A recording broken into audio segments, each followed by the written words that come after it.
మంచు మనోజ్. ప్రస్తుతం ఈ పేరు వింటేనే జనాలకి విపరీతమైన ఇరిటేషన్ వస్తుందనే చెప్పాలి.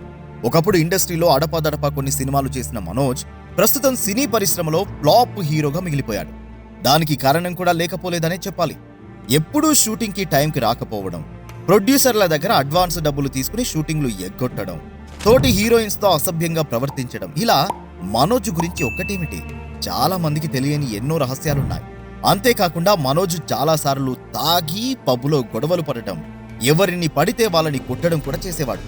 అవును, మీరు విన్నది నిజమే. ఈ విషయం మనోజ్ గురించి ఎవరిని అడిగినా చెప్తారు. మనోజ్ గతంలో కూడా చాలాసార్లు ఫుల్గా తప్ప తాగి పబ్బులో గొడవలు పడ్డాడు. ఒకసారి ఏకంగా మనోజ్ జూబ్లీ హిల్స్ రోడ్ నెంబర్ 45లోని ఫ్యాట్ పీజియన్ పబ్కు వెళ్ళాడు. లోపల పార్టీ నడుస్తోంది. టైం రాత్రి 11 అయింది.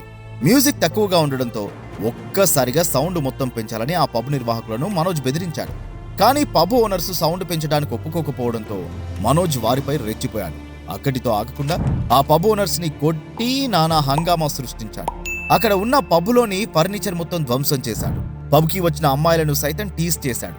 అంతే, వెంటనే ఆ పబ్ ఓనర్స్ పోలీసులను పిలిపించడంతో గొడవ సద్దుమణిగిందని చెప్పాలి.